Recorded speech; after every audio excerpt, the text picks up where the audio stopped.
What is going on, everybody, and welcome to another episode of the Quest Podcast, the 28th episode it is. I'm your host for the night, Remix Essence, and we got a good show here for you tonight, as well as, thank you, we just hit 200 subs, which is pretty awesome, and I'm sure we'll be doing something for that next week, so tune in then. But let's go ahead and get on into our panel for the night, starting off with our two lovely special guests, SuperSonicStation. What's going on, man? How you doing? I'm sorry, stupid Sonic Station won't be joining you today. This is Yoshida. He is counting my PS4 Pro layers. He's counted to 2 so far, so he might join you later. Where's Sean Murray at? Where is that guy? He's still in the closet. I hide him. Everyone's pissed off at him. Well, thank you for joining us tonight, Yoshida. We do appreciate it. You're welcome. We know and Sean Murray will regenerate planets for you anytime. Just give me $520. All right, and our other special guest for the night, Magic Mike. How you doing, man? Hey, what's up, everybody? Thank you so much for having me on. I greatly appreciate the invite. And it's great to be on here with SuperSonicStation, Yoshida himself. Much respect. And, happy to be here. Always a big fan of the Quest podcast. Always listening to your show and happy to be on it. Definitely appreciate it, man. And, you two guys came in clutch last minute for us since, as you can see, M. Baines is not here today. But Optimus, man, how you doing as well? Our typical guy. What is up, guys and gals? I'm so happy to be here tonight. I wanna have a little moment of sadness here. As we all know, TXR is no longer podcasting on Mondays. They ended it. Huge podcast that I think we all kind of enjoyed, and we all wish them all the best. It's pretty sad to see that they're no longer going to be on anymore, but we wish them all the best. Good guys, good show. And I actually got a chance to meet Southbound and Tim Dog briefly at E3, so that was cool guys. But go ahead and get on into what we've been playing for the week. Magic Mike, what have you been playing, man? Anything interesting? Let's see. I've been diving back into The Witcher 3. I picked up all the the season pass, like all the expansions when they were having the summer sale, so I've been playing that. I also picked up Deadpool during the summer sale. It was like a port / remake from the 360 PS3 generation, and I never played it on the previous consoles, but I love Deadpool, and I don't know why I never picked it up originally. I've been having a lot of fun with that. It's not the most complicated or advanced game. It's it has its flaws, but it's a shit ton of fun. If anybody out there is a Deadpool fan, you'll really appreciate the humor in this game, and especially since it came out before the movie did. You can't tell. That's how true to the character both the game and the movie are. Is that you don't know which one came out first. So they really did a good job with that. And playing a little bit of Forza Horizon 3 sporadically. Love that Hot Wheels DLC. Injustice 2, been popping that in. Sub-Zero DLC just came out the other day. Been enjoying that. And a couple of the games that we got from them watching the Mixer stream of E3. One was like a running game with superheroes. Can't remember what it's called right now, but I played that, and I played it for about like 10 or 15 minutes, so I'm glad it was free. Indeed. All right, cool. Supersonic, man, what have you been playing? Shout out to Creating Beyond Limits. I was cross-streaming Friday the 13th with him. Nice. The game's fun when it works. It usually doesn't. I was streaming Project Spark earlier, and I played some Halo, and I've been playing a lot of virtual reality because I got an Oculus Rift, and it's awesome. That's about it. Nice. All right. Optimus, man, what have you been up to on the gaming? I'm just basically tackling my backlog. I've been playing Walking Dead, Telltale series. Third time's the charm, I think, because I'm actually liking it. I played it once back in the day, and then I played it again when it came to the Xbox One. I was like, ugh, I can't get into this, and then I started it up again. It's actually pretty good. I'm actually enjoying it. I'm on the second season now, so it's pretty fun. I like to play that. I like to play that and be mean to Kenny the whole game. Kenny. Just pick the most dickish answers. Yeah, it's pretty interesting. Nice. Also played Titanfall. Finished the campaign in that. For that one, I think the second time's a charm because I played it the first time and I was like, I don't really like this. It just it wasn't my style. And then I started playing it. I think it's after you get past the first chapter of the game, that's when you're really like into the meat of the game. If you play it, you have to play it all the way through in order to really appreciate what they did over there. I think that it was a good job, and of course, the game's coming to the vault. So, I mean, if you haven't played it yet and you have EA access, definitely pick it up, play it. It's actually pretty fun. Also been playing Killzone Shadowfall. When they had up during the sale, I haven't gotten to it yet, though. Yeah, that sale that they had on PlayStation. I mean, what, $3.99 for that game, and then I think they had that's $3 more than it's worth. Yeah, I mean, I could have waited until it was on PlayStation Plus or something like that, but I figured screw it. Talk about my Sony games like that, Magic Mike. You'll shoot a hurdy. Yeah, it's been just trying to get that backlog down, man. It's rough. Especially I definitely have to hit that backlog as well, for sure. Anything else, man? Or is that about summing up for you? Yeah, that's it. All right. Well, as for myself, I've been playing some Diablo 3 with my sister. That's been fun, playing that through for the first time. I played through Rise and Shine. That was a fun little game. I'd pick it up on a sale for sure. Some cool art style and all that good stuff. Life is Strange. I played the first 2 episodes of that. That's a really good game. Definitely gives you the feels, man. I'm like, shit, I should have made another decision. Life is Strange? Yeah, dude. It's too late now. It's too late. Yeah. But and I played a little bit of Red Dead Revolver with like my dad and family and stuff, so that was fun. Wow, Red Dead Revolver, that's old school. Yeah, I picked it up during the PlayStation sale, like the previous sale before the July one.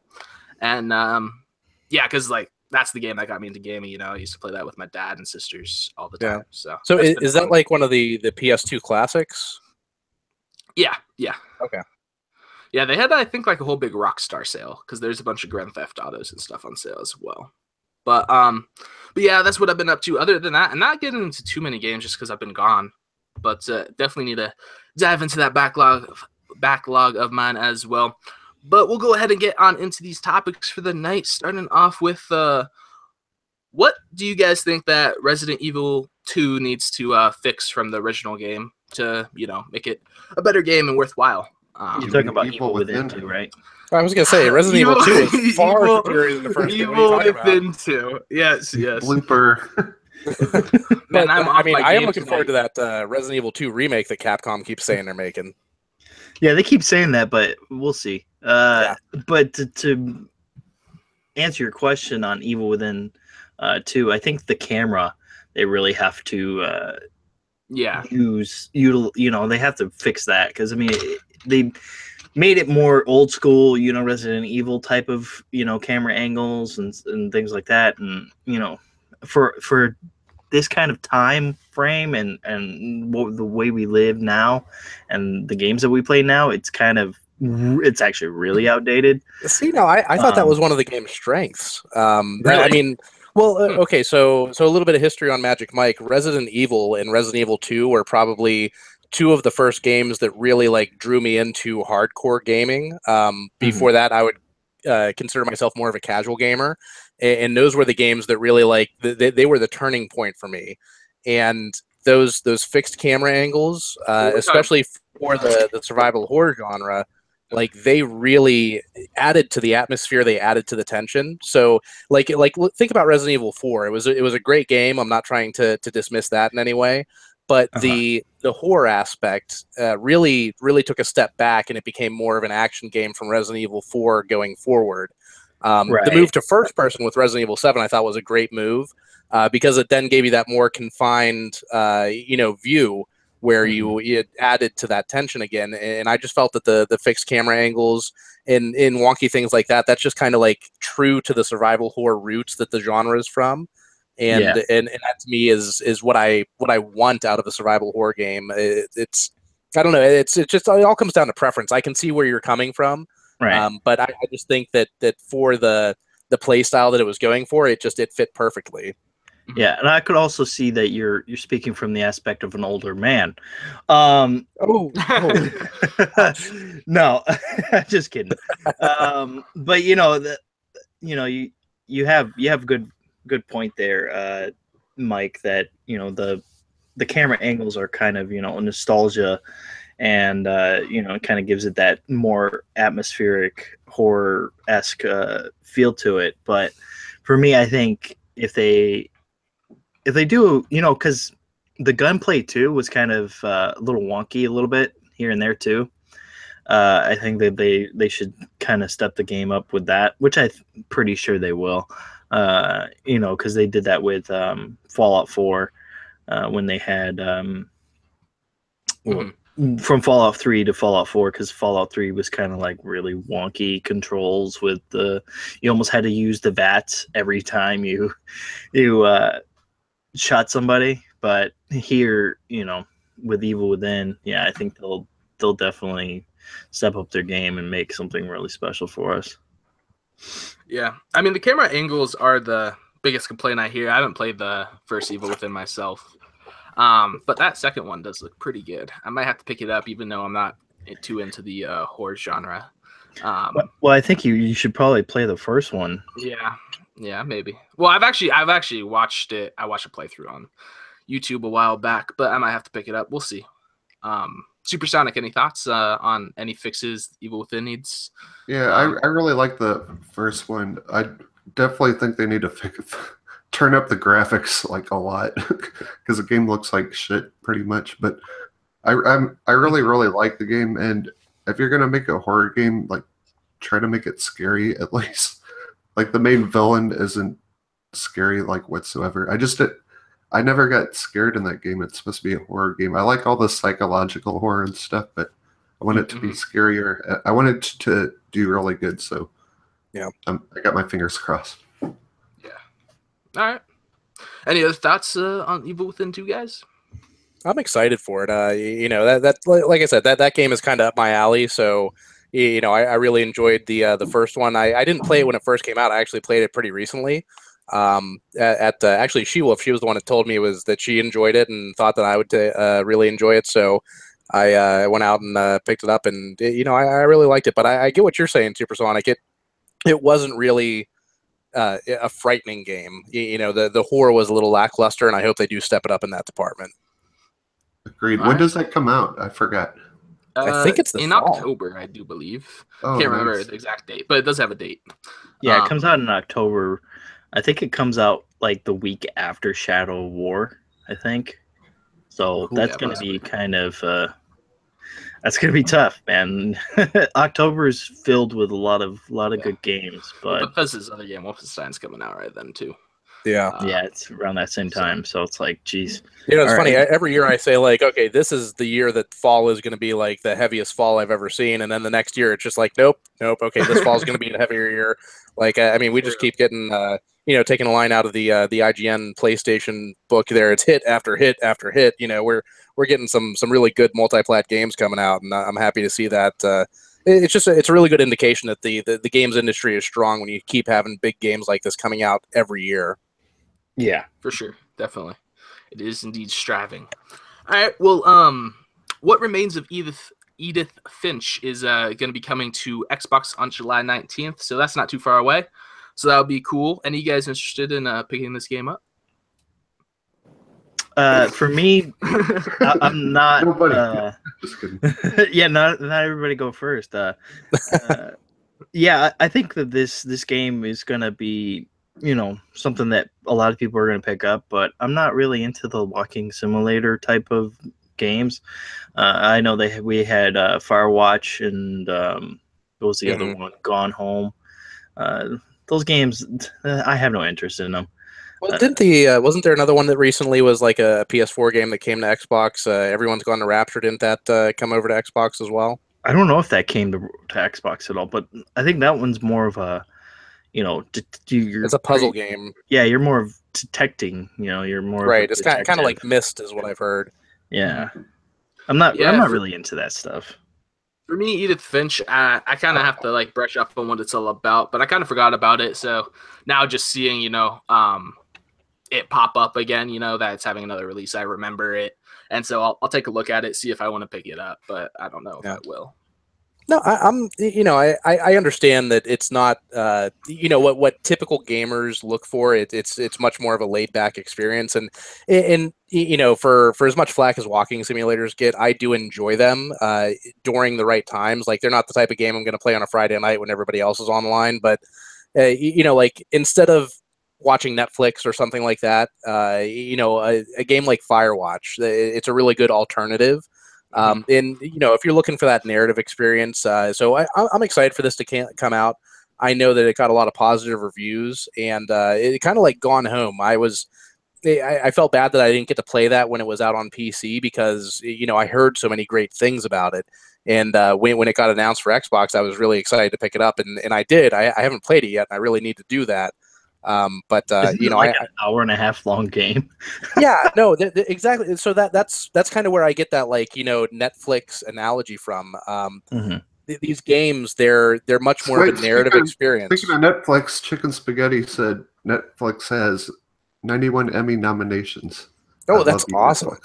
Netflix original series, they've really stepped it up, and I hope they continue to do so. But that for me is like a substitution for a movie night, is to kick back and play a game like this, because even if I've got my wife out for the evening, this is the type of game that you can watch as well as you can play, because it's not intense gameplay, but it really is just that the atmosphere, learning about the world that you're in, the story that it's telling, even piecing things together on your own.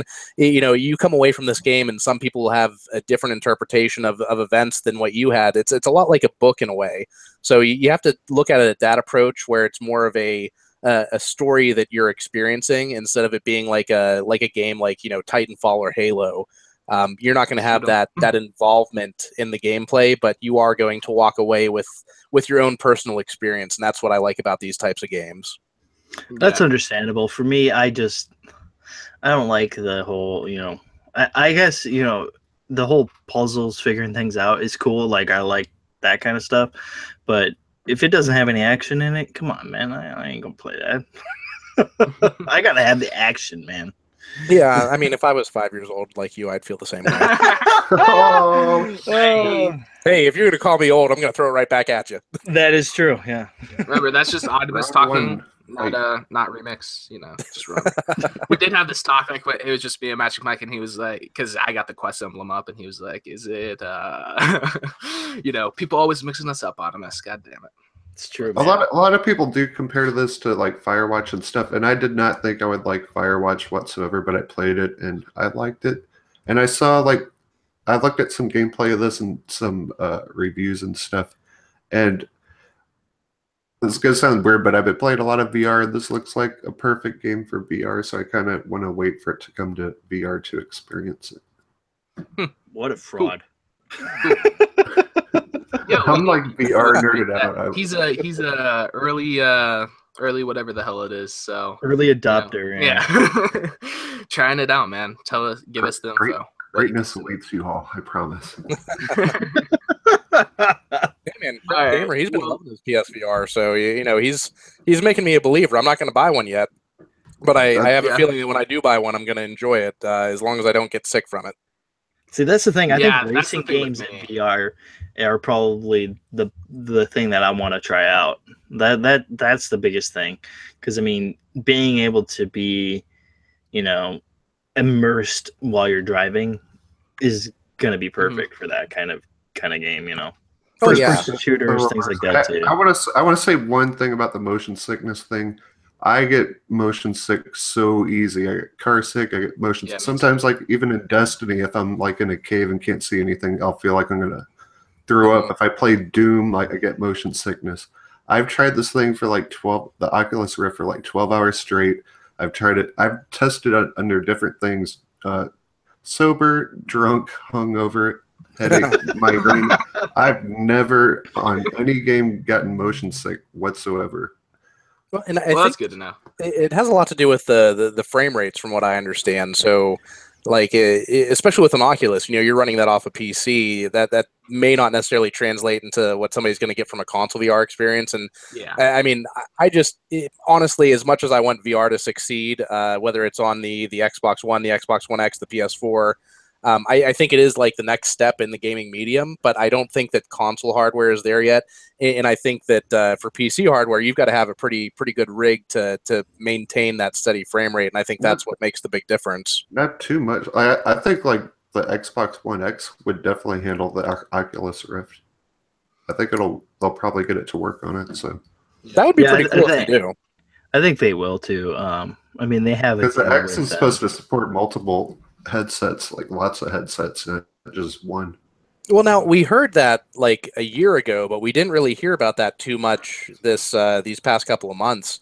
And I recently heard that the Microsoft is focusing on VR, but they're focusing on it for the PC space. I'm sure they're going to try to find some way to get VR on the console, but they might be playing the wait and see approach, where they take a look and see how much it takes off with PSVR, because they're kind of pioneering that in the console space. They may bring these third-party headsets over, but I wouldn't be too surprised if we don't see that happening, in the first year that the One X is out. I mean, it might happen, but I have a feeling that they're just going to... They also said that they wanted to get it wireless before it comes to consoles, which is a very good idea. Yeah, no, yeah. I think that's a big difference there, too. But that's another topic for later. But well, I was actually going to bring it up since we are on the topic of VR.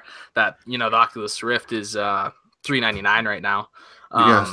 Is that why you picked it up, Supersonic? Because it's on sale, or did you have it before that? No, I got it before that. I'm pissed off. But that can you go back to the store and get like an exchange or something like that, or like a price discount or something like that?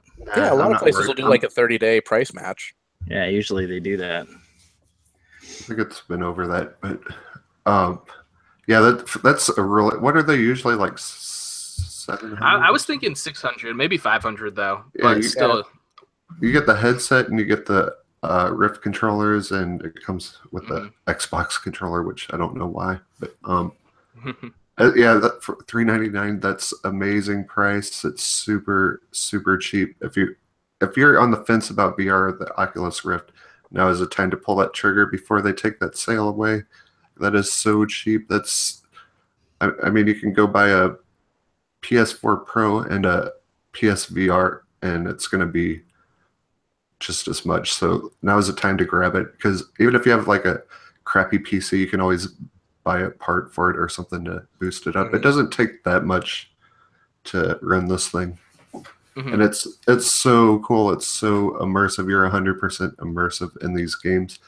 And there's so many misconceptions about virtual reality and stuff that just aren't true. And I'm one of the people that would make fun of VR and PSVR like all the time. And the minute anyone in this house put this headset on, they were blown away.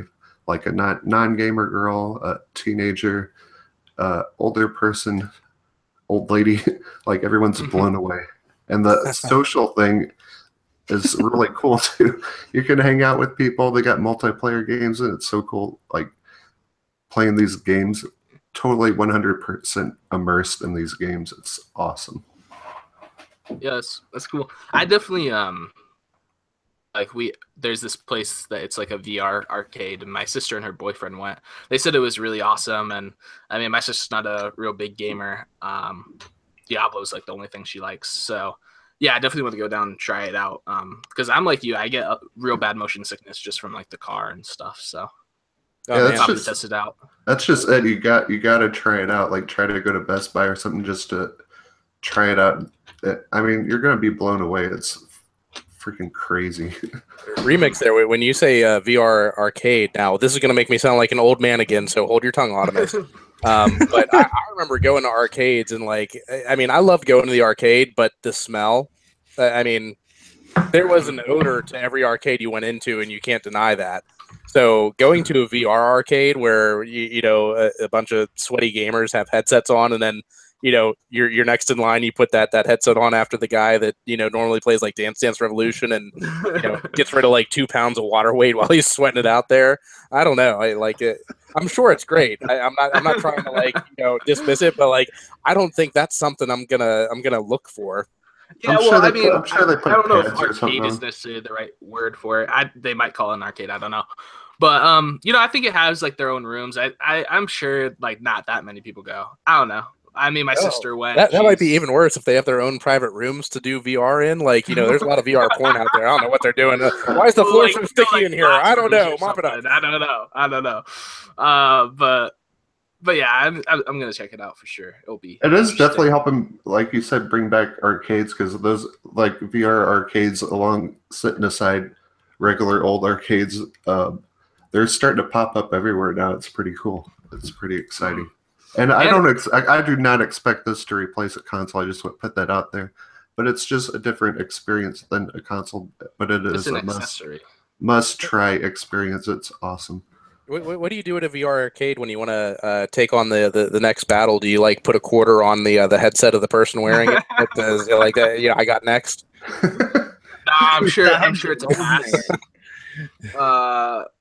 Yeah, Magic Mike, you need to get out more often. I'd be at a Kermit, you know, like your little gamer picture right there, kind of. But we're gonna go ahead and move on from VR. It was a good talk though. There's a new demo coming out next week for The Surge. You might be interested in this, Mike, because I know you're interested in Dark Souls. So, you excited to try it out? Well, I actually I have The Surge. I got it. It was actually gifted to me by a fan back when it first launched. And it's an all right game. I mean, I'm a huge Dark Souls fan. And this game is, you know, similar gameplay, you know, similar difficulty elements, but it doesn't quite hit the mark when it comes to just the finesse that Dark Souls has between that balance of combat and difficulty and being able to time things out. I'm enjoying my time with it, but not as much as I hoped that I would have. And I have a feeling that they're releasing this demo because they want to get more people interested in the game. And, you know, for a lot of people, even if you're a Dark Souls fan, being able to play a demo of this, I don't know that it's going to sell you on the game. I think that if you were even a fan of Lords of the Fallen, it's still such a different atmosphere that if you like that medieval fantasy type environment, you know, it really is a drastic departation from that. I don't know. The Surge, I'm sure there's a market out there for it. I hope that it would have been me, but it wasn't. All right. Yeah, I mean, personally, I don't really have a interest in the game. I might check out the demo. Who knows if I've got time, but I've got such a large backlog, I probably won't get into it. It does a lot of interesting things, but it just... I don't know. It felt a little too slow and clunky. Maybe I need to upgrade my character some more to see if that improves things. It just, I don't know. The Surge, it was like it tried really hard to be something and it didn't quite hit the mark. That was kind of my overall impression of it. Yeah. All right. Optimus, Supersonic, any thoughts? I mean, I'll try out the demo. I mean, I probably won't pick up the game though. You guys know me. I'm not a Dark Souls, Bloodborne fan. I've played them though. I mean, I've tried them out. You know, you were in Neo for a while, weren't you? Yeah, I was in Neo for a little while. I mean, the games are great. I mean, they're great games. I don't like dying all the time. I die enough in video games. I don't like dying more than I really should or need to. But yeah, I mean, you know, it's a cool, you know, little, you know, gift to us, you know, who haven't tried it out yet or who haven't picked it up. They've always kind of done that. I think they even did that with Lords of the Fallen. They had the demo for it. maybe like a month or two after it released. Mhm. And then yeah, so I mean, Alright. it's not an indication or anything like that the game didn't sell, because the game probably did do okay. Just, Well, it's also just it's a smaller audience, even if right. it did do okay. But it and also I don't- came out the same day as Injustice 2, so it was it kind of got pushed to the side, Mhm. which is hard Yeah. because Injustice is such a good game. Yeah, it makes you wonder, do some of these studios, do they pay attention, like, especially when it comes to, a game launching in May, do they even look to see if there are any other games coming out to compete with? Like, you always know the fall is going to be stacked, but Honestly, I think they do. I think they do. They just, they probably set a date, and then the other side sets that date. They're like, well, we're not going to change our date, Yeah. Well, and they also could have been already said thinking it. that this game's going to go towards a different audience, so we don't have to worry about Yeah, what other that's what I games was are coming gonna out. But Injustice Right. 2 is so good. Like, I know people that love Injustice 2 that aren't even, like, fans of fighting games. I mean, yeah, I'm one of them. Like, that's really the first fighter I put time into, and I think it's a pretty good game. Although I haven't played in a while, I should really hop back on there.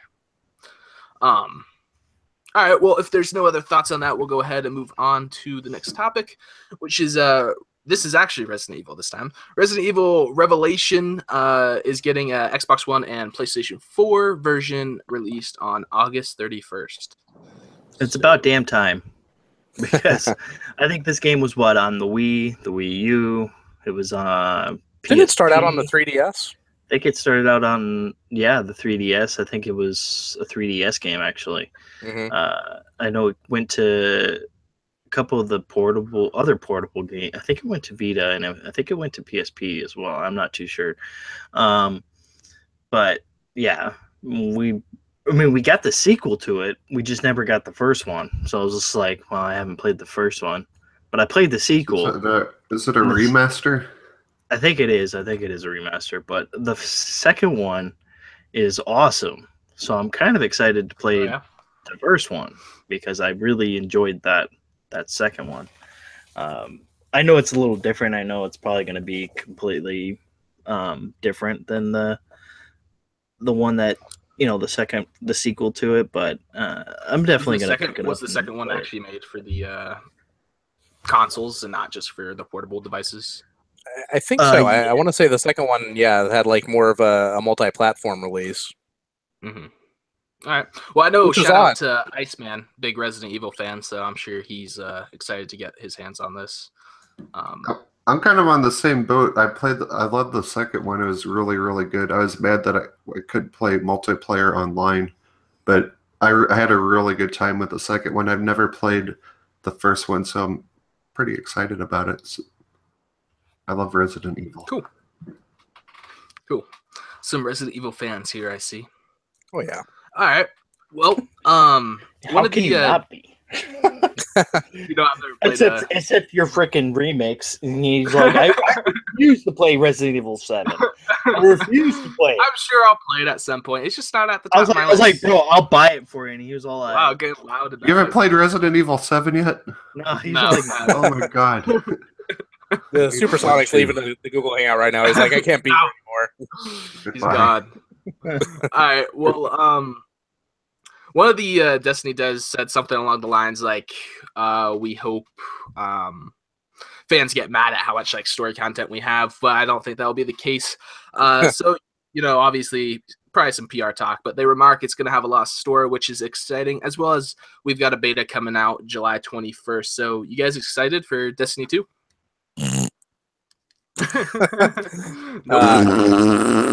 That's I don't know. Like, I loved the first Destiny, and even though it didn't have a whole lot of story, it still had the grimoire cards if you were interested in learning more about the lore of the worlds that you were in.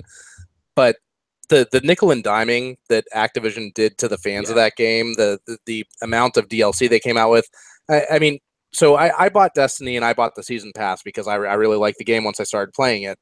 And then I can't remember, what was the last DLC that came out? I think it was The Rise of Iron. yes. Mhm. So I finally, like, I decided I wasn't going to buy The Rise of Iron because I was kind of pissed off at the other two DLCs. Just I didn't think they had enough content for what I was being charged. finally I got talked back into playing it again with a couple of friends, and I couldn't play with them because I didn't have that third DLC. So I went to go buy the DLC in the Xbox store. I was like, all right, you know what? I'll pay $20 just so I can have a fun night of gaming. And they didn't have the DLC standalone anymore. It was part of the collection. And basically they wanted me to pay another $60 for a game that I already had. Like, I already had I was just missing one DLC pack, and I couldn't buy that on my own. And if that hadn't happened, I probably would be much more excited for Destiny 2. But because of that, I've just pretty much written off Destiny 2. No matter how much story it puts into the game, I don't know. I'm sure I might end up buying it just because everybody's going to be playing this game when it comes out, and I'm going to hate myself about 6 months later. But for right now, I'm not really excited about it. I'll probably download the demo just because what else do we have going on at the end of July that I'm going to be playing? But as far as whether it has lots of story or not, I don't know if I'm going to be a fan of this franchise ever throughout the rest of its life. Mm-hmm. Yeah, that's we got the Fortnite thing. at the end of July. I'll be picking that up. But yeah, that's that's the thing. You know, this game has burned a lot of bridges with a lot of people, especially the first one. I think that this game is going to sell well. I just don't think it's going to do the numbers that it did when the first game came out. It's just, them saying that there's going to be a lot of story. Great. Awesome. Because there was no story at all for the first one. You had to go in and you had to read those Gwymar cards or whatever they fuck they and call you couldn't them. even read them in the game. You had to go to their website. Like, what the hell? Come on, buddy. I was watching like the little interview video, and one of the guys was saying like, yeah, the first one was very, like steady, and I was like, yeah, this is complete bullshit. But continue. Sorry. Oh no, it's all good. The game, it's gonna be fun. I'm sure. The first one was fun for like a day. It's Bungie, and Bungie knows how to make, first person shooters. They're really good at that. They've never really been like, really great with story. The Halo franchise was awesome. Don't get me wrong. The story was really good there. But they've never really, been to go into too much depth with their story. So it'll be kind of interesting to see what they do with Destiny 2. I agree with you on that because I'm probably going to get a little bit of hate for this, in hindsight. But with Halo, it's a great game, and Bungie makes great first-person shooters. But Halo's story, it has a lot of lore behind it that was written by different authors for books that were outside of the games. But the games themselves, especially the first one, it was pretty cookie cutter. It was very much like just a standard sci-fi epic. It didn't have anything that set it apart from other games aside from the gameplay itself and the multiplayer. Like, I mean, Halo was that game that replaced GoldenEye for me and my friends. So that was the big deal with Halo. Back, when it first came out in the early 2000s. Mm-hmm. Yeah.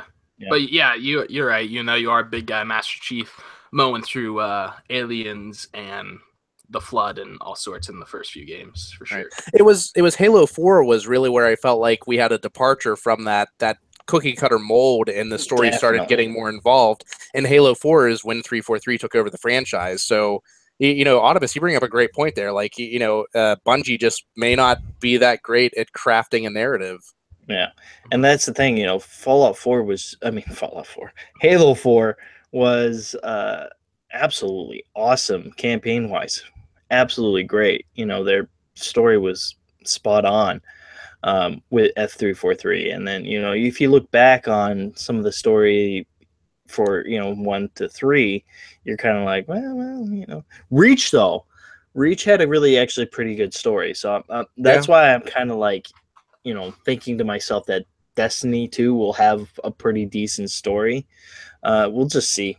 It seems like it might be kind of that generic story this time as well, like they did with the Halo franchise, because you're basically, there's the bad guy. You got to kill the bad guy. Well, I don't think it'll be a lot of like the vibe I get. There's not going to be much story about you yourself as the character. It's more they might have some atmospheric story, and it's gonna be taking you through the story kind of I don't know the names off the top of my head, but the head warlock, head hunter, and head titan. You know, it seems like it's more about them than you.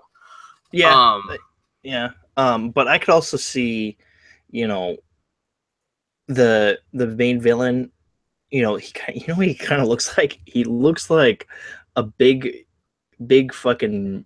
He looks like a brute mixed with a grunt from Halo. That's what he looks like. Yeah, he kind of does. He kind of does actually. And I'm like, could they have come up with something better than that? But you know, we'll see. It's Bungie. Yeah.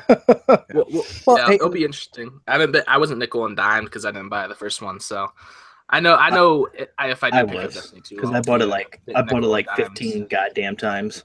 Well, me too. That's bought that game so many times. It's crazy.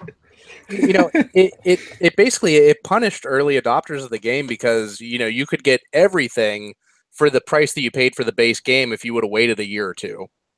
And that's what I feel about Destiny 2. It's like, oh, okay, I'll enjoy this game once the complete edition comes out in about 2 years, and then I'll get my money's worth out of it. Yeah, if you're getting into Destiny 2 and you're paying $60, get ready to spend $150 more if you want the whole experience, or wait a couple years to get the package. Yeah, like, that's just that thing. I have not given them a dime of my money. I'm gonna game share. My nephew's gonna buy it, so I'm gonna game share it. But I'm not giving. I can't stand Activision or EA, either one of them. Well, and that actually, just to clarify something, like when I was kind of ripping on things earlier, as far as Destiny goes, I don't really blame Bungie for the things that I hated about Destiny. I really blame Activision. I still think Bungie is a very solid developer. I just think they partnered with the wrong publisher this time around.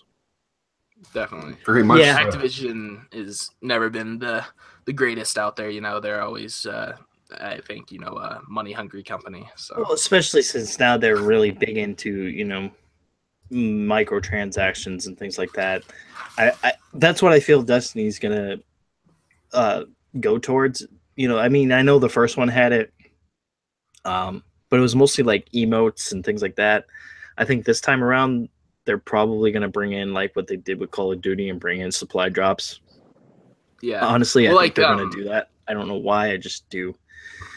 The whole microtransaction thing has always been a way to like have like sustainable income on your game, but give you free DLCs. But Activision, you still got to pay for your DLCs, and we give you a bunch of microtransaction crap. So. Right. That's exactly right, Remix. You know, if there's a game that has microtransactions and DLCs that you have to pay for, I mean, that's just a clear indicator that, you know, they're trying to squeeze every last penny out of the consumer that they can. That's Activision. Because that's how Call of Duty is. So yeah. Anyway, and you don't have to buy that stuff. I mean, yeah, some of it's play to win probably, but you know, you don't technically have to buy it. Speaking of play to win, though, I was gonna say there's another shooter coming out this fall that may have some similar ideas, and that's why I was doing a little segue there. Anyways, Battlefront 2, there was like a leaked picture of some loot boxes they may have in the game, and the leak picture showed that it was one of the cards. What are the name of the cards, guys? Star cards or something like that? Star cards. Yep, star cards of Boba Fett, and it increases attack power. So this begs the question, will there be pay to win in Battlefront 2? What do you guys think? Definitely go look at the pre-order, even the pre-order bullshit in here. You get the epic this, epic that, and you know how the epic stuff works. There's rare, legendary, and right. all these are epics booster things. I mean, just right there, that's pay to win. That's bullshit. It really is. That's a sacrifice we have to take to not do the season pass. But they should like keep everyone on the same playing field and crap. This pisses me off. Yeah, there's arguments from both sides because these loot crates you can also earn by playing the game. So you will get the opportunity to get these same drops that people that are paying for them up front are going to get. But it's going to take you a lot longer if you're not paying into the microtransaction system. We actually we touched base on this on Console Corner earlier in the week. And a lot of us, we felt that, paying to win, it's a complete bullshit practice, because it could take somebody 10 weeks to get to the same level that somebody that buys it day one and just has too much money to spend. They could drop $500 and get all these kinds of star cards. And we're not just talking about individual perks and increases. These cards are going to offer, team buffs. So you could have a card where not only does your health regenerate, but the health of your teammates who stand within a certain radius around you regenerate. You're basically giving the playing field to people who, like, a lot of people that are big on Twitch, they might get a ton of donations to buy loot crates. Look at Counter-Strike Go. How many people just go on Twitch and stream themselves opening different weapon packs and skins and stuff like that? That's a popular thing to do. But at least that's skins only, And this obviously gets the pay-to-win aspect. And that's what I wish this was. If it was cosmetic, I would have absolutely no problem with that, because then, what is this, EA? If you want to sink your claws into, the quote-unquote whales who really, they're aiming for when it comes to that free-to-play aspect, which, the game isn't free-to-play, you have to buy the base version, but all the DLC we're getting for free. So that's kind of the caveat. You have these people that are going to pay for these loot crates, and you know what? If you want to spend $500 on loot crates and be a complete jackass and own at the game day one, that's fine, because I'm going to play this game and I'm going to kick your ass about 10 weeks later. I may not enjoy the first 9 weeks, but come week 10, I'll be up there and I'm a better gamer than you because I earned that shit, and I'm going to beat your ass down. But exactly, you have basically bought my DLC for me, and I thank you for that.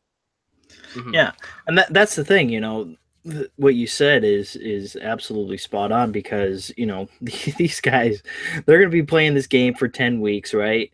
Or maybe not even 10 weeks. They might be playing this game for maybe maybe like 4 weeks or something like that, and then they'll stop for a while because they get bored of the game or whatever, and you're continuing to play it because, well, you love Star Wars, and you're a gamer, and that's what we do. And, we play our games until we're pretty much sick of them. And, this whole pay to win aspect, I just don't understand it, man. I don't get why they keep doing this. People have touted for years that they don't like it. EA. I know That's why it is. EA Activision cycle. Yeah, I know why they're doing it, to make money, to do that, to pay for a lot of the things that they weren't be able to pay for if they're giving us free DLC, things like that. It makes sense, but at the same time, it hurts the, people like us who aren't going to go out there and buy these packs and stuff and spend $500 to $1,000 on these things, right? And half the time you probably won't even get anything out of it, and that's the kind of that's the other thing. Your chances are so low of getting anything. Like somebody I know a while back when drops the loot crates were first added to Call of Duty games. Did the math of your chances of getting a legendary weapon or an epic weapon or whatever. And your chances are so slim. You need to pour hundreds of dollars in to really get a decent gun. And there are those gullible people out there that will just drop money into that system in order to get that, because they there's an endorphin release. It's almost like a drug for some people, and you've seen that in all these free to play mobile games. How many people have told stories where their kid got sucked into this and spent $1,000 on their credit card, and if somebody doesn't have their parental protections in place, this could easily happen with Battlefront 2. But at the same time, I feel like EA had to do this because they got such grief from the price of the DLC for the first Battlefront. They decided to make it up to a bunch of the hardcore gaming crowd who's not going to buy into these microtransactions by giving us that DLC for free, and they need to find some way to supplement that income. So I don't hate them for this. I hate the practice overall, but in the end, it's going to balance out, because you can earn these loot crates with in-game currency. And 6 months after the game launches, everyone's going to be at that same level playing field. So if you can get past that first 6 months, I think that you're going to enjoy this game regardless of the microtransactions and the loot crates and the pay to win aspect. But even on day one, these pre-orders are crazy with these boosters, and epic this, epic that. It's freaking nuts.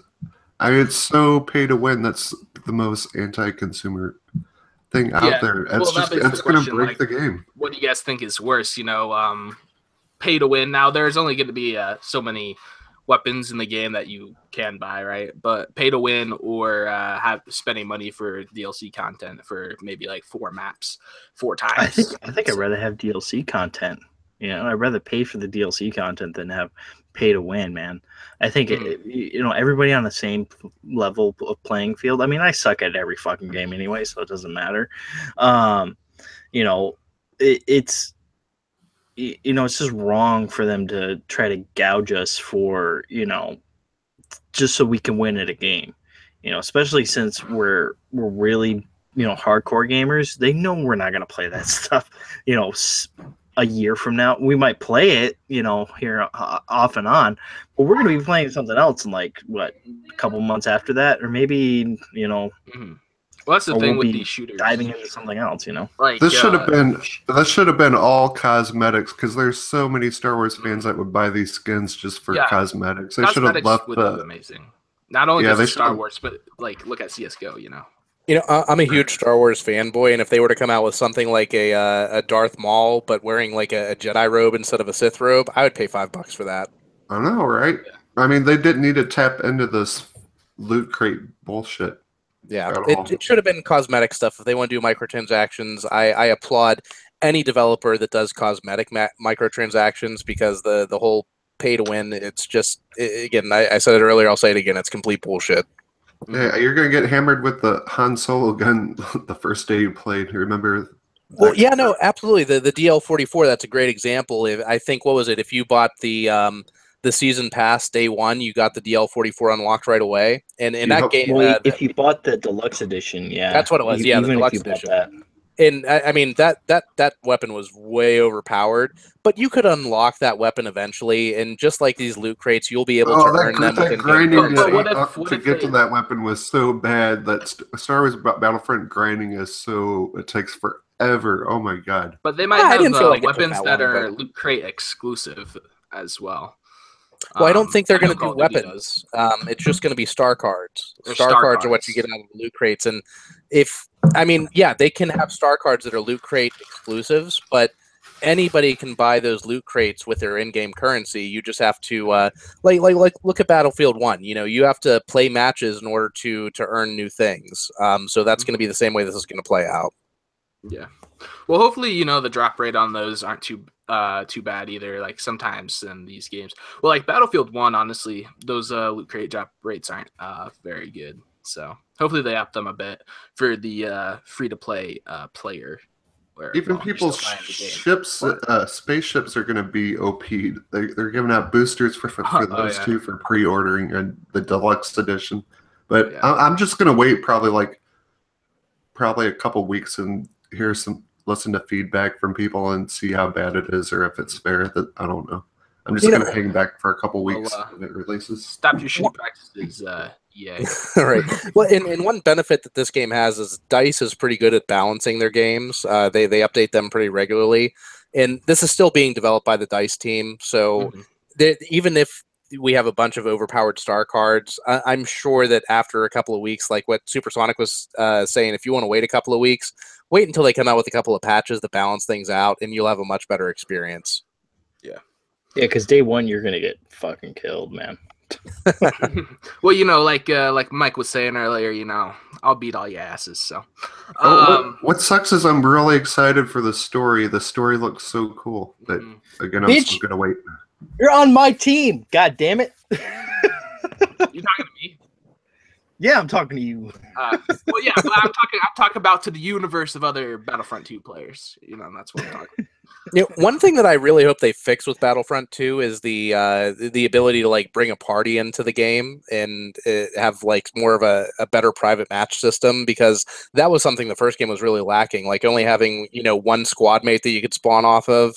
If they did squads like they do in Battlefield 1, I think that's going to give it a much better game overall as well. So I hope they learn from that mistake. I don't know if we've seen too much about that or not. They did have 5-person squads. I played it at E3. And where's Galactic Conquest? God damn it! Yeah, I would love to see that come back. Yeah, that's like what I want to Supersonic. I do want Conquest. So that was like the coolest thing from the originals. Yeah, I think for me, it's mainly going to be the story campaign. I'll probably dive into the multiplayer here and there. I don't see this being my go-to multiplayer game for the year. I think, I'm still touting, the Call of Duty train. I think, World War II is probably going to be the game that I'm going to be playing the most. Oh yeah, are they going to be doing these loot crates too? Like yeah, they are. Yeah, they are. Yeah. Jesus. Yeah. Although, often because they're scared of the whole pay to win, even though that controversy still pops up, I feel like the weapons normally aren't too good in the loot crates in COD. But still, I'm still kind of like, I just want to have that weapon so I can try it out. Because I'll use any gun, Like I like playing around with all the guns, even if they're bad. So. Yeah, I mean they've had really good guns come into those crates, but a lot of the time, they get buffed or they get nerfed and they suck, or whatever, and people were just like, yeah, fuck that, I don't give a shit about those guns, and then they go back to their normal regular guns that they got when they got the game. So. Mm-hmm. All right, guys. Well, moving on. Friday the 13th is getting a Orange is the New Black DLC, which, if you don't know what Orange is the New Black is, it's a TV show, which is kind of interesting. On Netflix, by the way. Yeah, on Netflix. It's interesting because obviously people are saying, well, there's no relation, and also the game still has a lot of fixes it needs. So why are they coming out with DLC and not focusing on the game's issues? See, now, I thought that this rumor was already debunked. I was looking a little bit into it, and what's happening in the current season of Orange is the New Black is there was like a character on the show that said they felt like Jason Voorhees was stalking them. I really like the show, but I haven't started this new season yet, which I hear is amazing. So I don't know which character was, and I don't know the context of that line. But apparently the Friday the 13th Twitter account was just really responding to that. I don't think that there is an actual Orange is the New Black DLC. I think that was just a rumor because they tweeted something out saying like, I heard Pamela Voorhees is going to be like stalking the the Litchfield prison. I think that's the name of the prison in the show. Mm-hmm. And like really that was just in response to the content of what's going on the show right now. Now, granted, the Friday the 13th developer hasn't come out and said they aren't doing this. And if they were to come out with a new map, because right now I think the game only has 3, I would love to have a new map. If they were to do Litchfield Prison or any prison for that matter, I think that would be great. But I really think that this is just more of a rumor that just got sparked up by a tweet, and that there's not a whole lot of legitimacy behind it because it really doesn't make too sense when they're still working on that single player DLC. I don't think we're going to see any DLC for this game until the single player component is completed. And they need to fix that fucking game, goddammit. How long? I agree. And we still can't. We get into private like matches, and people still get kicked out of them. Like, come on. Yeah, you can't really go like 3 matches without like your host being booted to the main screen or something like that. Or even the game like crashing back to the dashboard on the Xbox One. Like, I mean, I've had very, very few occurrences of a game crashing back to the dashboard, but with Friday the 13th, it happens every time I play that game. All the time.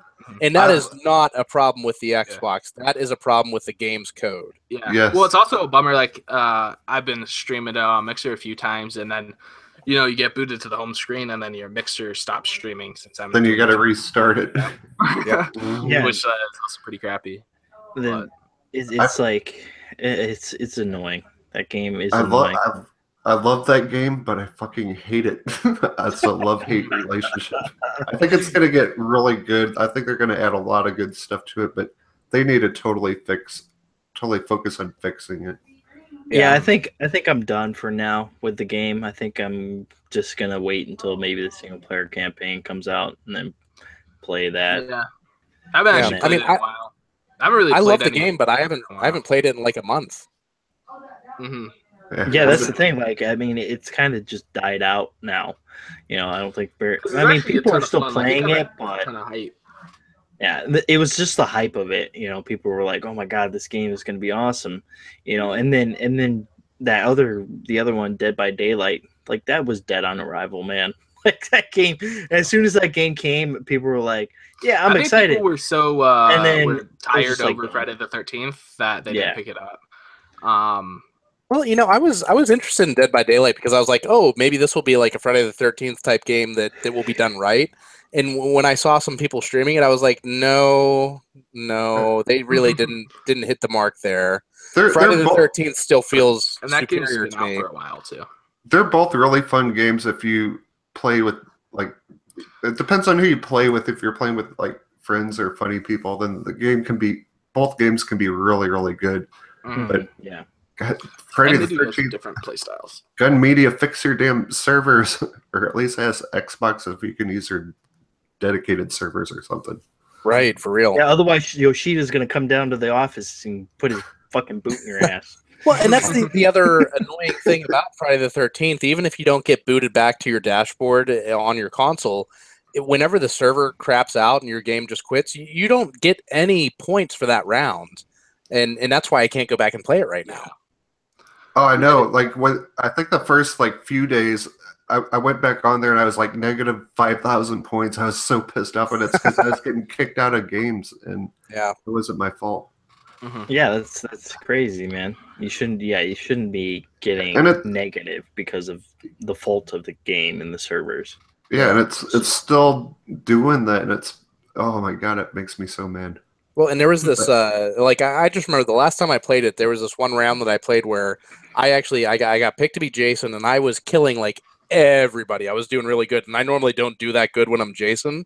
So I was really happy. I'm like, oh my god, I'm gonna get so many points this round. I'm gonna be able to upgrade my characters. It's gonna be awesome.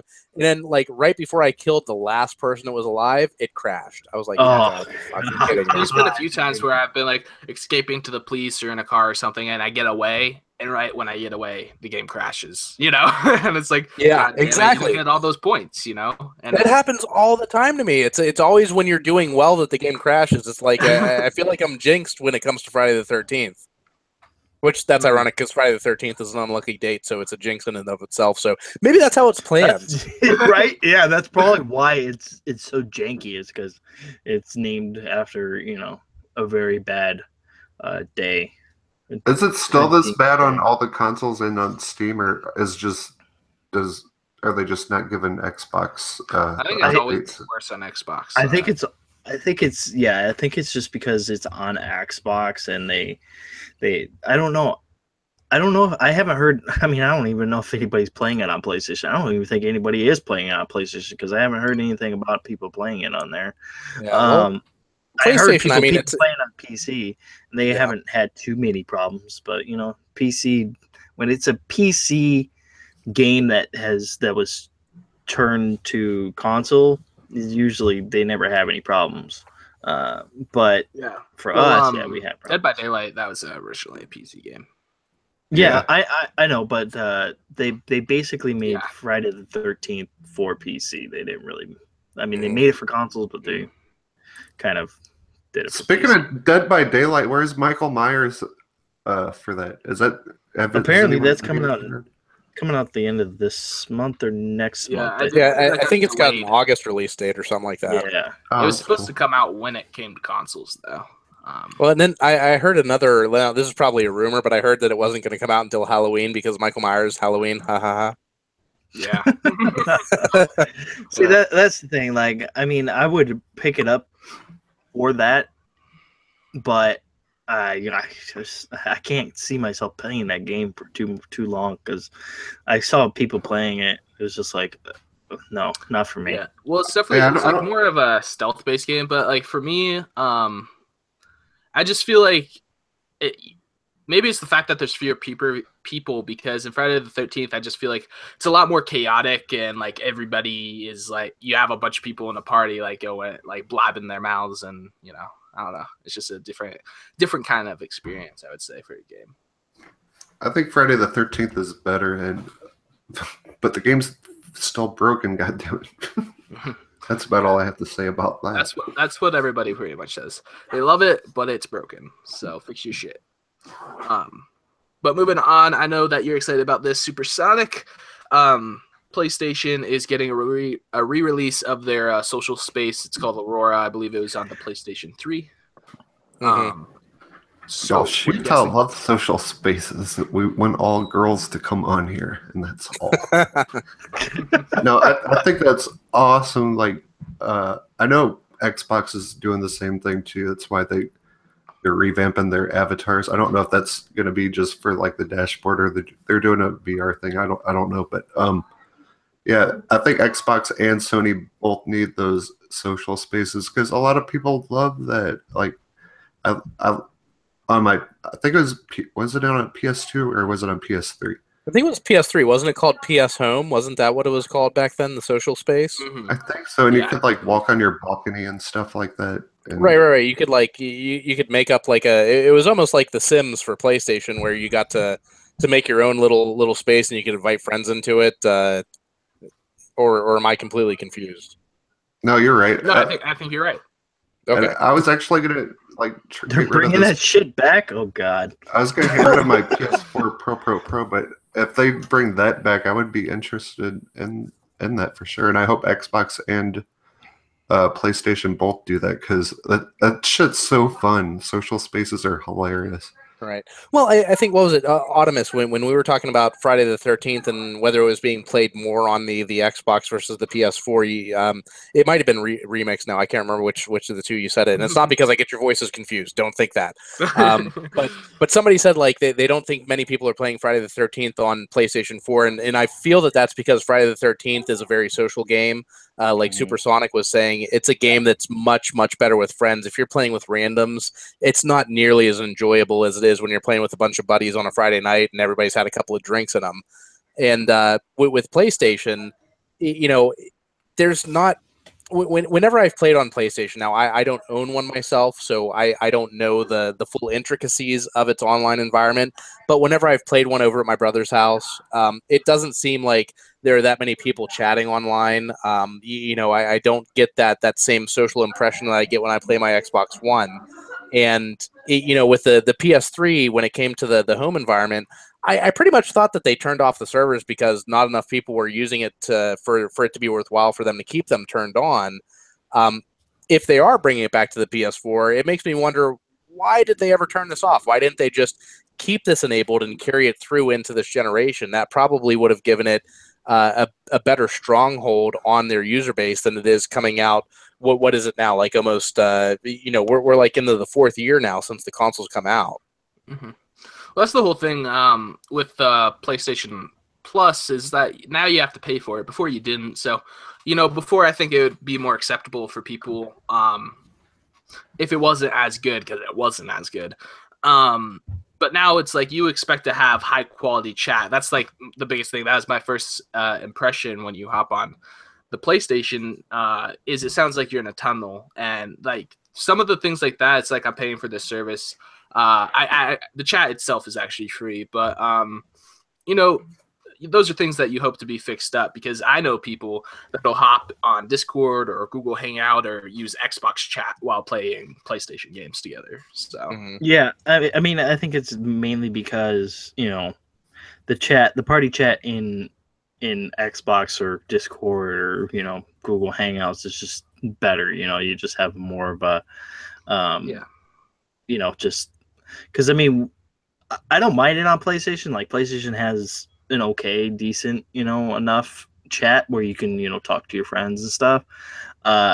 It's not. Be honest. It's not that great. It really isn't that great. But I mean, I do see people in party chats on PlayStation. I don't see very many. It's mostly them in party chats, but they're never like talking in like the game chats or anything. So it's kind of there's not very much social going on the PlayStation, which is kind of dampens the reason to play the games, because I Right, mean, right. some of these games are. And I mean, most of their exclusives are single player centric. Oh, No. Magic Mike in the chat. No, he's in the podcast. He said 1 versus 100. I used to love that. That was so awesome. I used to look forward to playing that all the time. Yeah, we were talking about social spaces in the chat, and what was it? Netflix used to have that party mode where you could like bring friends in, and it made it look like you were in a movie theater with all their Xbox avatars. I love that. I would love to see that make a comeback. I would love to see 1 versus 100 come back to the Xbox One. But back onto the PS4 social space. Do we know, is this going to be like basically a relaunch of the PS Home that they had on the PS3, or is it going to be something different? Hopefully something Well, all better. they said is it's called like Aurora, and it's gonna have like the Orb Runner game mode, which did not look very fun. There's like 60 seconds of gameplay. No, did anybody here on the panel use the PlayStation Home when it was on the PS3? Yeah, and I fucking hated I've it. never I thought really it was terrible. spaces. No, can you answer? Like, I can't remember. My memory is pretty fuzzy. I didn't own a PS3 for very long. I bought it when God of War 3 came out, and I sold it after I beat God of War 3. Just because there weren't that many other games I was interested in. I bought a couple of Uncharted games, and they were good, but it just didn't hold me over. I didn't play the PS3 Home or their social space, but I remember somebody telling me, like, weren't there microtransactions involved where you had to, like, if you wanted to have a nice sofa, you had to buy the sofa and shit like that? Yeah, I think so. Yeah. Oh, dear God, I hope not. So now it's going to be like in this PS4 Aurora. If they are trying to mimic that PS3 Home environment, you're going to be like, oh, okay, I want to get some nice lights up in my my little apartment. Oh, well, that's $5. Here you go, PSN. Oh, what's that, PSN? You can only take a $10 charge. Here, take $10 off my debit card and put $5 into my PSN account. I appreciate that. Thank you. Well, that's the same thing with Xbox avatars, but they haven't implemented the avatars yet. There's just this whole store with all these avatars and cool things that we just can't use yet. With the Xbox avatars, I didn't buy a lot of stuff, but I did buy like probably maybe around like $10 worth of apparel and little gadgets and stuff that you got with your avatar. And what I want to know is with these new avatars that are coming out, which look awesome. I'm glad that they're really increasing the diversity with the Xbox avatars and everything like that by adding in wheelchairs and other things that we just never had before. But what's going to happen to all the stuff that I bought for my Xbox 360 avatar that I now have on my Xbox One avatar? Is that going to go away, or am I still going to be able to use my Skyrim T-shirt or the little Grimlock transformer that I have that runs around me that I earned from an in-game purchase? Like, I don't want to see that stuff go away. I know this is a little bit of a different topic, and I'm sorry to diverge from the topic, but. No, honestly, I can't see them taking that away, honestly, from you, because I don't think they've ever kind of done this kind of thing before with their avatars. No, this is the first time they've ever had a major overhaul. And I agree with you. I want to agree with you because, Microsoft's approach this generation has been, you buy your game and you get to play it wherever you prefer to play that. So, a lot of, look at the backwards compatibility program. They're bringing OG Xbox games to the Xbox One with the Play Anywhere features that they have. I don't think they're going to get rid of my Kick-Ass Flash t-shirt that my avatar is wearing right now, but I don't know. They haven't said whether that's going to happen or not. So it's kind of up in the air right now. If I lose my neck, I got a Necronomicon for my avatar from Evil Dead, and if I lose that, I will be so upset. I don't think you will. I mean, they've always kind of touted since the beginning of this generation that, things have, everything that you get, DLC wise, it's all going to carry over, especially with the games. So I can definitely see them doing that with the avatar stuff. Because, I mean, you guys paid for that stuff, and they're all about, you paid for it, you get it, basically. Yeah, but I wonder how much licensing goes into all that stuff and what they can re-release if they're doing it different and stuff. Well, it might be upgraded. You might see something like it being upgraded to like your Kick-Ass Flash T-shirt that you have, Mike. Might even be more Kick-Ass, dude. I hope so. Maybe they'll give me like a reverse Flash option. That'd be great. Right? Yeah. Nice. All right, fellas. Well, we're gonna go ahead and move on to the Switch is getting its first streaming app, which is cool. It's called Nikoniko or Nikoniko. It's a popular streaming app or service in Japan. But what do you guys think? You know, it's popular in Japan, but it's not Nintendo. popular here. Yeah, Right. That's my thing. Like, you know, I understand why they're bringing this app because it is popular in Japan, and Nintendo is a Japanese company. They want to reach out to their their primary base first. But Nintendo is so much bigger than Japan. Why didn't they go with Netflix? Why didn't they go with Hulu? Why didn't they go with something that would be have much broader appeal? Because it's Nintendo. They're stupid. Right. Well, what even is available on this app? I don't even know. I've never heard of it. Isn't this a game streaming app like a Twitch or? Yeah, it said that it's very similar to the YouTube streaming in the article. Oh, okay. Or like in the NVIDIA thing or like all that crap. I don't know. It's just another thing to stream games. And I don't know. I've looked at a lot of them. There's a lot better ones than that one. So I don't know. Yeah, it's good that they're dipping their feet into this, because that just opens the door for more and more streaming services to become available for the Switch. But in all honesty, you know, the Switch, what are you going to do with that type of a streaming app? I'm sure a lot of people that own Switches, everyone I know that owns a Switch, they have something else for their primary media consumption. I don't know that this is going to be a big hit on the Switch for Western audiences. I'm sure it'll be great out in Japan, and I'd just like to see what doors this opens for the future. But you know, the Switch, I just don't see it as being. I know it's a very mobile system, but you know, it doesn't have the same mobile capabilities that we would have hoped for, or that I would have hoped for personally. Right.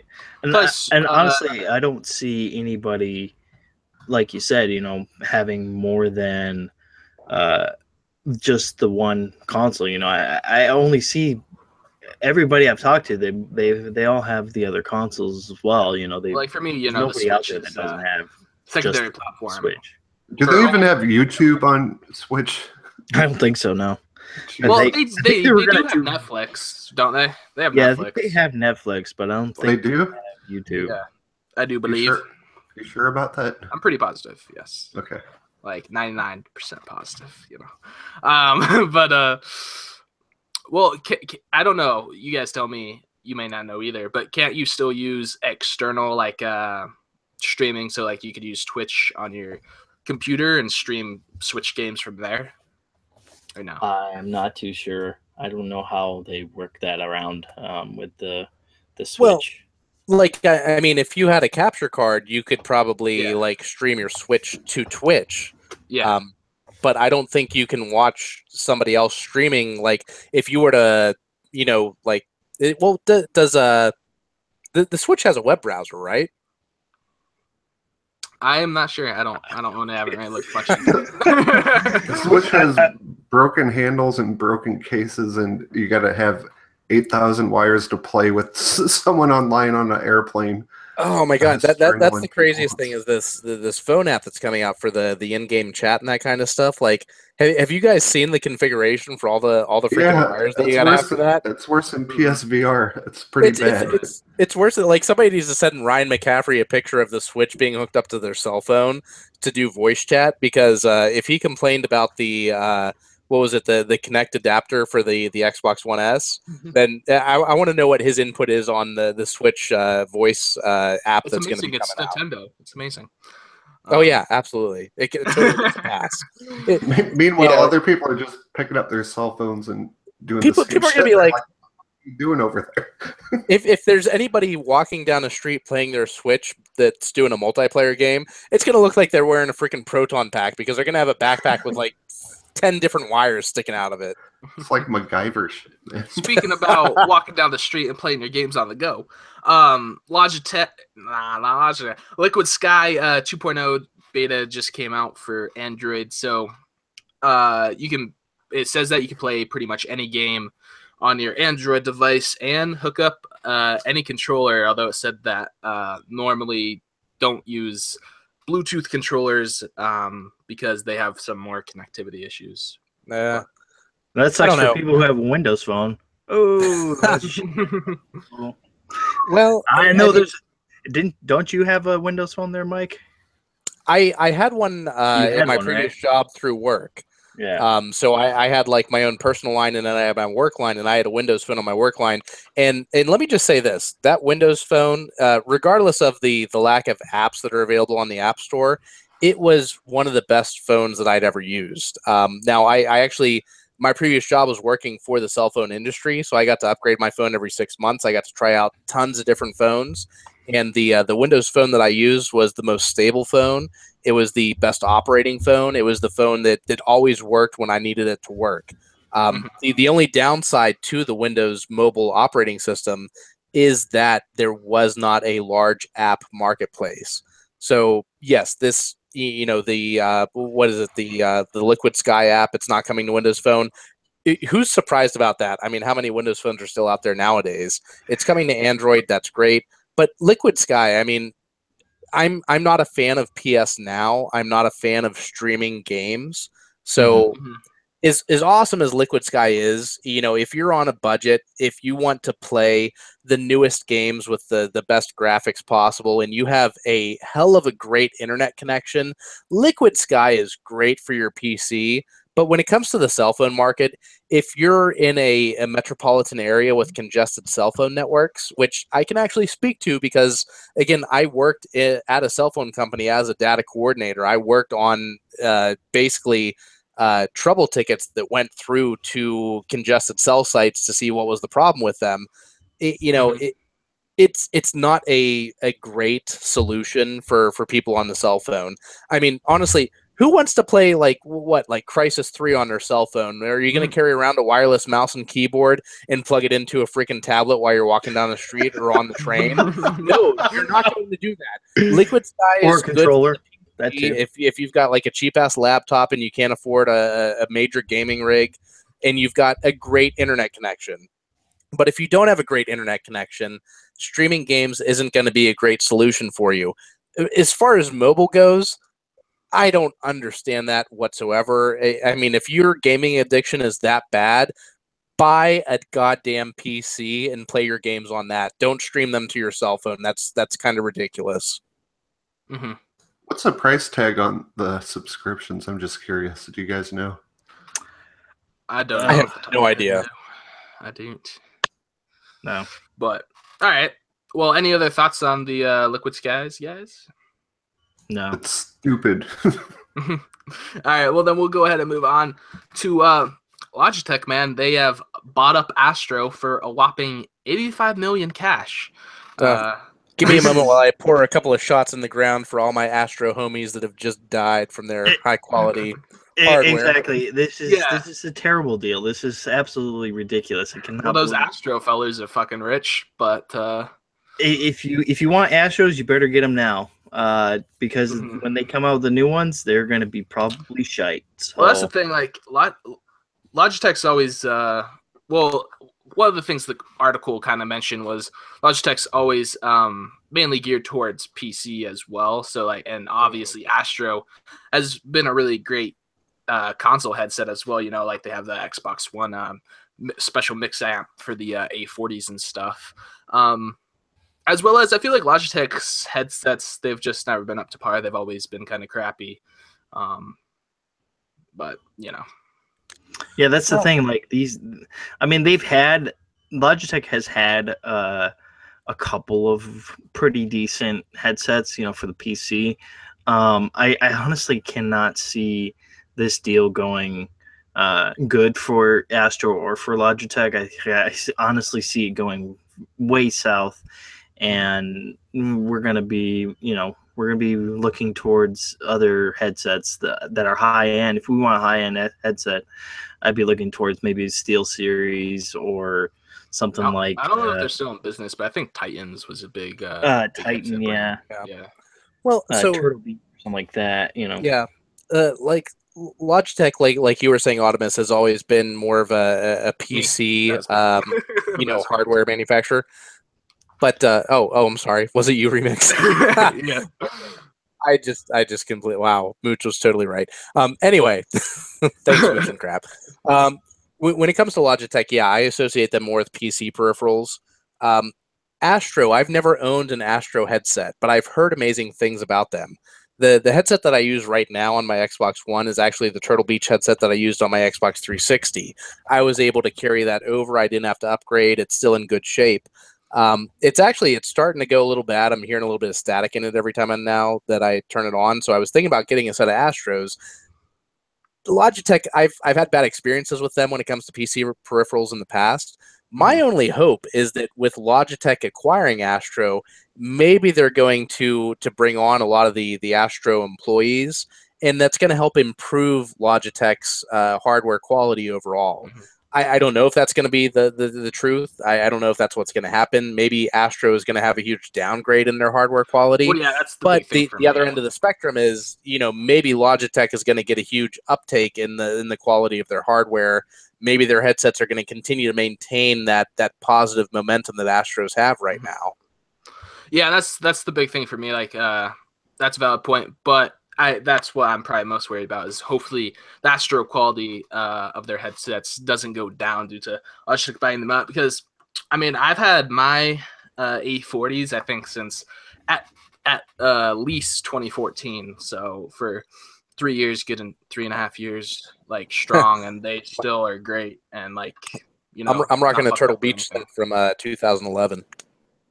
Yeah, see, most people I think are gonna go, if they want to go high end, they're probably gonna go elsewhere than Astro now because of the whole deal. Yeah, I mean, it might be a good deal. We don't know.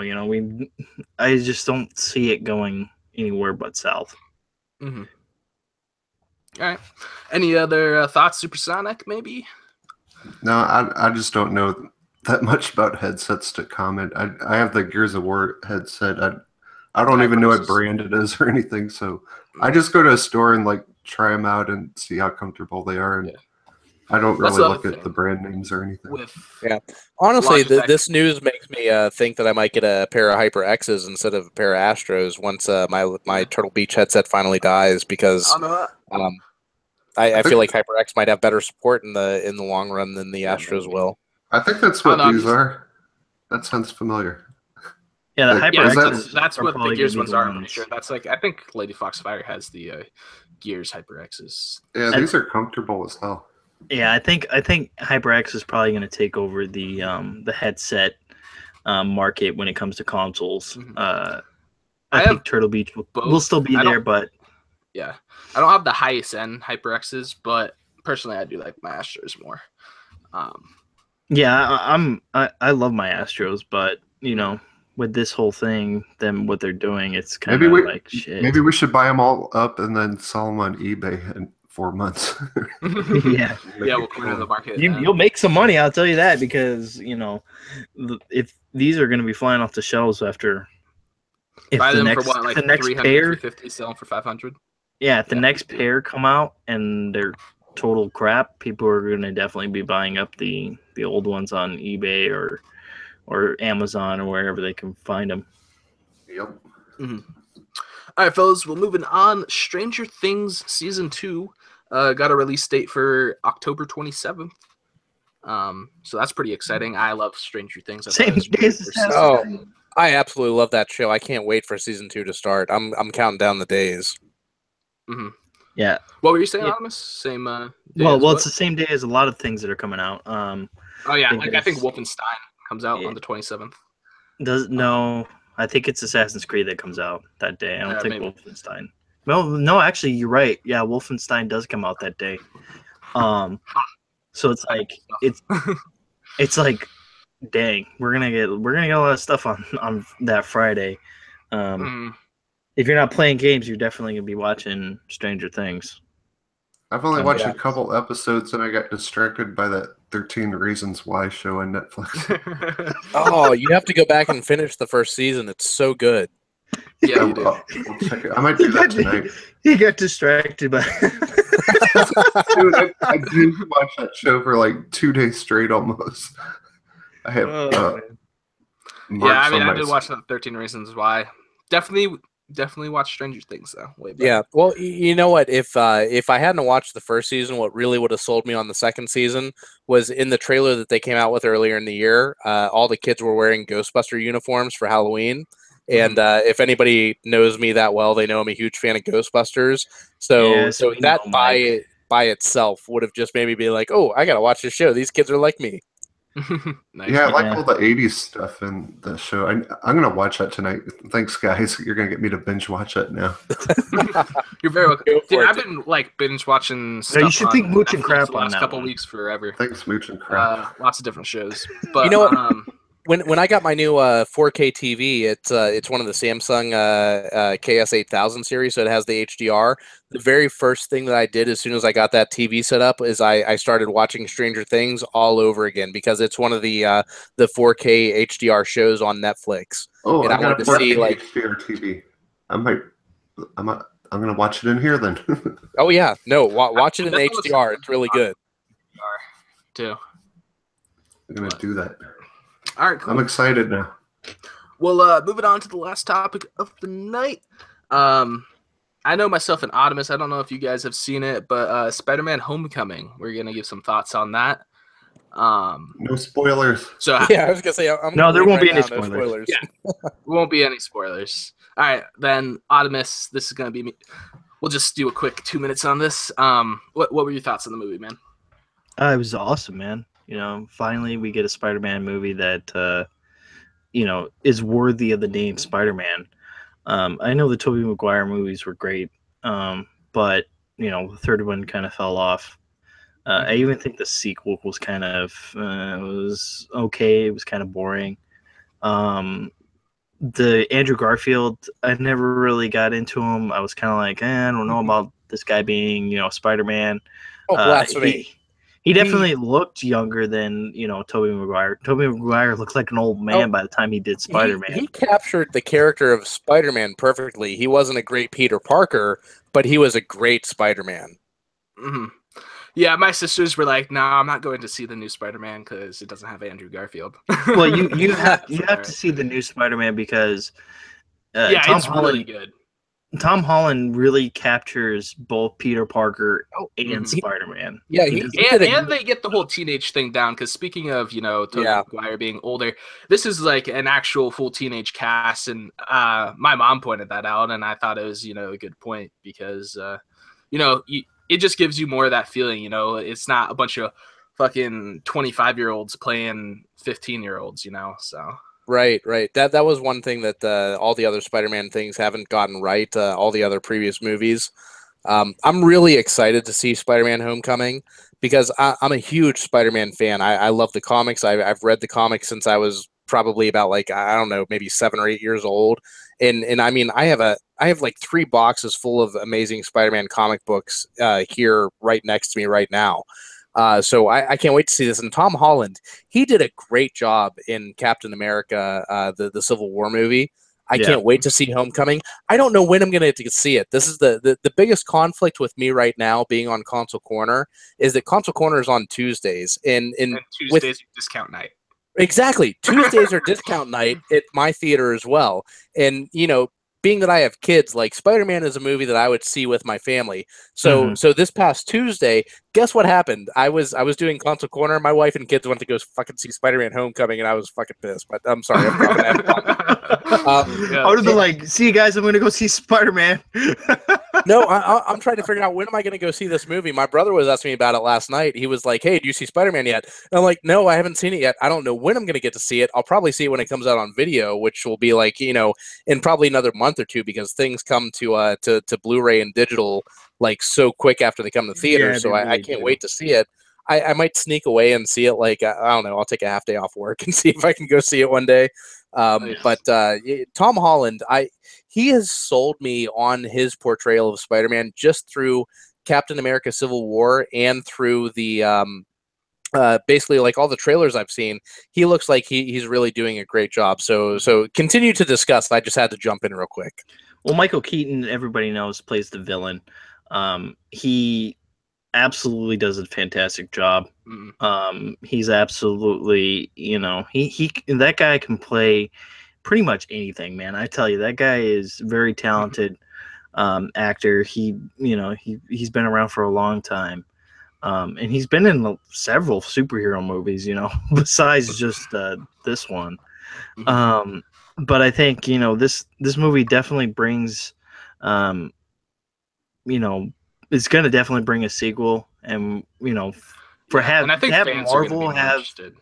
Yeah, to have Marvel be the kind of more the creative control on this one was a good thing that Sony did. I think they kind of I think they knew that they kind of screwed the pooch with the Andrew Garfield films, and they were kind of like, well, we need something that's going to really bring back Spider-Man. And I think them giving that to Marvel and letting them run with it is an absolute amazing thing. And this is kind of like the Spider-Man origin story without the origin story. Like it's absolutely it's really well done. Absolutely well done. I recommend people. It also has some pretty good twists and some obviously some really funny moments as well. So yeah, definitely. I mean, he plays Peter Parker very well. He's very nerdy, like Peter Parker was, and then once he gets into Spider-Man, he almost, has his confidence, to fight and to do whatever, Spider-Man does. No pun intended. But yeah, I mean, if you haven't seen it yet, definitely see it. Yeah, for sure. Oh, it probably will be a 4K Blu-ray, because Guardians of the Galaxy is supposed to be the first 4K Blu-ray. I just put that in the chat a second ago. I heard that was going to be their first 4K one, which I mean, when Doctor Strange came out, I didn't see that in theaters. Yeah, and I went to the store and I was like, yeah, I had the Xbox One S. I'm like, this is going to be my first 4K Blu-ray. I can't wait. And I was like, wait, what the hell? There's no 4K Blu-ray. I'm kind of upset about that.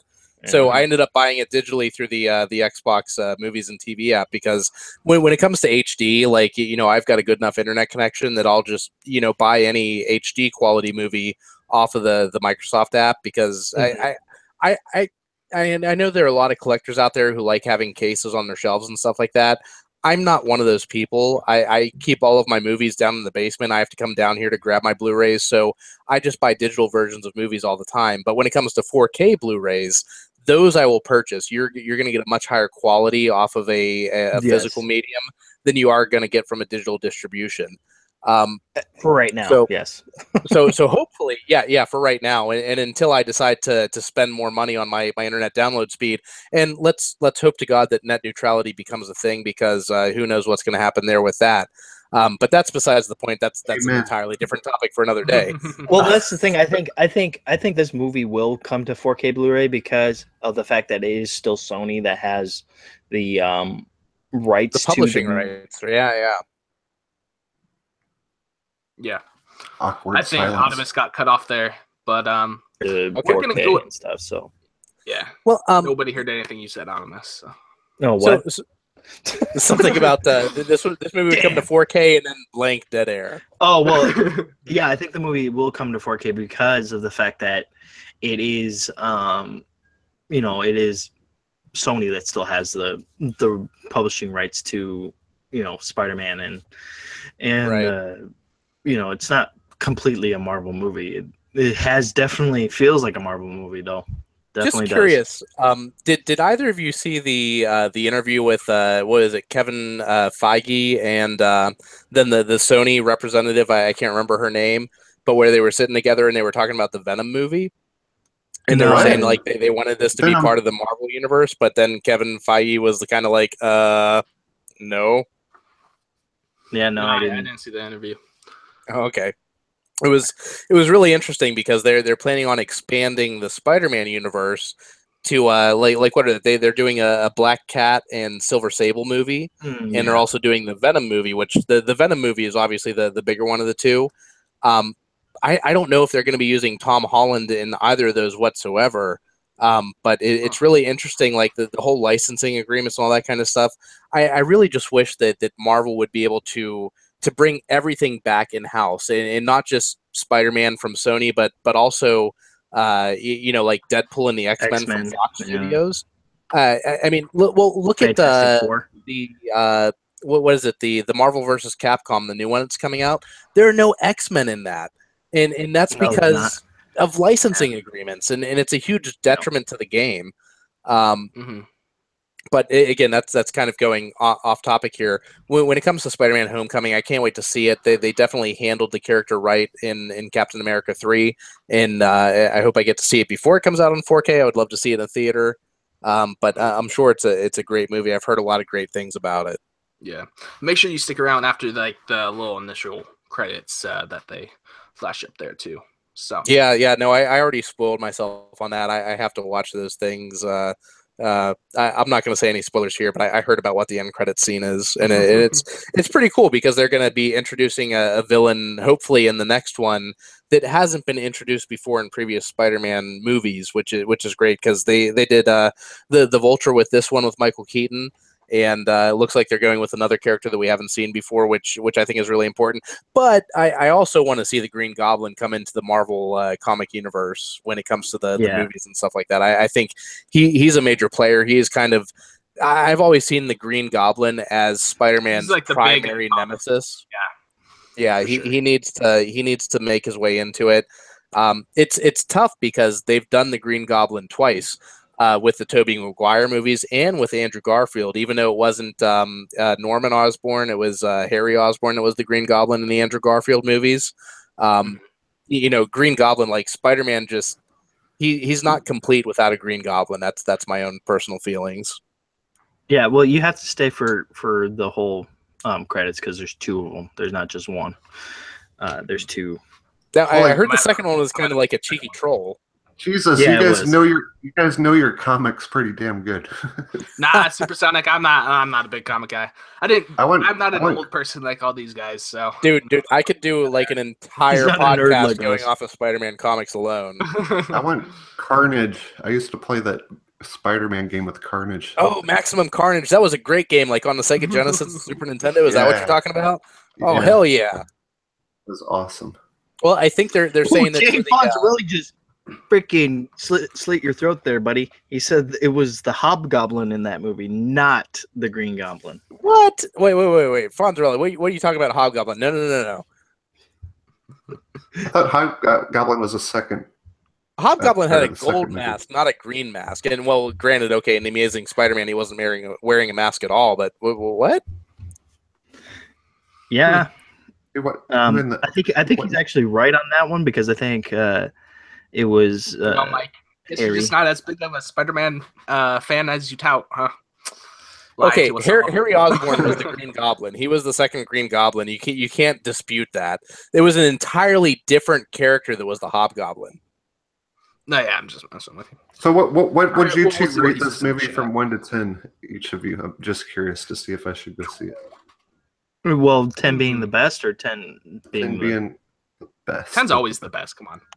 Well, sometimes it's not. Sometimes people like to fucking confuse you. Wait. Are we playing golf? No, we're talking about movie scores. Hey, you know what, Mike? Round 2. I would say I would probably give this like a 9. Yeah. Yeah. I would give it a 9. I felt like it was really, really good, but I felt like there could have been a little bit more. Like I felt like it was a little bit abrupt. But maybe that's just me. But besides that, everything else was real good. Anyways, guys, we're gonna go ahead and get on into these outros. Magic Mike and Supersonic, you guys came up clutch for us. We appreciate you coming on, and we had some real great conversation tonight. So we'll go ahead and start with you, Supersonic, man. Where can we find you? First, I want to say thank you for having me on this. It's been really fun. Great group of people. Great people in chat. Super fun. Find me on Mixer and YouTube, SuperSonicStation, all one word. Just follow and subscribe. And sometimes I'll pop on there and do y'all Sheeta gaming news. Very, very important news. And I'll have guests. If you want to be a guest on there, just DM me on Twitter. Yeah, Supersonic's super funny dude. Does some great Yoshida impression. So thank you very much. All right, and Magic Mike, where can we find you, bud? Oh, well, I was gonna first say of all, I don't know. want to give up much respect to SuperSonicStation. He's Yoshida-san, very very good. Much respect. Everybody else, you can find me on Twitter, Is that MagicMike83. What? That's Oh, I forgot something. oh, Coffee we have a Death Stranding coming out very soon for our PS4. Very good. I forgot something. Coffee Casuals and Consoles on Wednesdays. Oh, absolutely. Don't miss that. Podcast. Okay, go ahead. But everybody, Magic Mike 83. It's Magic with a K, not a C. You can find me on Twitter with that username, Xbox Live with that username, Magic Mike on YouTube. You can always find me every Tuesday night starting at 7 p.m. Eastern on the Console Corner podcast. That's on GKB's channel. That's Gamers Knows Best. And be sure to check out She-Wolf and Lady Foxfire's Gaming Den tomorrow. I had a blast doing the behind-the-scenes look at Magic Mike's life on last week's episode. This week's episode, hopefully we'll have a newer community member giving a behind-the-scenes look into their life. And beyond that, feel free to hit me up. And thank you guys so much on the Quest podcast for inviting me on. I had a blast talking with y'all guys. Always a big fan of the show and glad to be a part of it tonight. For sure. Appreciate you coming by. And, definitely check out Magic Mike because he might do a little dance for you. And Dark Optimus, man, where can we find you? Only if you make it rain. And Optimus is nowhere to be found, I suppose. Optimus, wake up! Oh, I didn't even hear you say my name. Yeah, you guys can find me on Twitter at Dark Optimus. You can also find me on Xbox Live at the same name. Thank you so much, Magic Mike and SuperSonicStation, for coming out tonight and hanging out with us and getting into all of our little shenanigans that we get into over here on the Quest podcast. We absolutely appreciate it. Magic Mike, you came up clutch today, dude. Absolutely. Thank you so much for that. Definitely we'll have to have you guys on again because you guys are probably one of the best guests we've had on. So that's a very special guest, Magic Mike, and yes, SuperSonicStation. very, very special guest. But definitely in the back of the bus. Definitely an awesome show tonight. Yeah, for sure. For sure. I don't know if he cut out or had anything else to say, but I am Remix Essence. I have been your host for the night. Baines will be back next week. You can find me on PlayStation, Xbox, and Mixer, all Remix Essence, as well as Twitter, of course. Come play some games with me. And Optimus, we're friendly guys. Just hit us up. Sometimes we'll invite you. Yeah, you might not want to get wrapped up into all our shit as well. Me and Optimus, we go at it a lot. And I do bite. But anyways, guys, great show, everybody, and thank you all for coming by. We are out. Night, everyone. Later. Bye.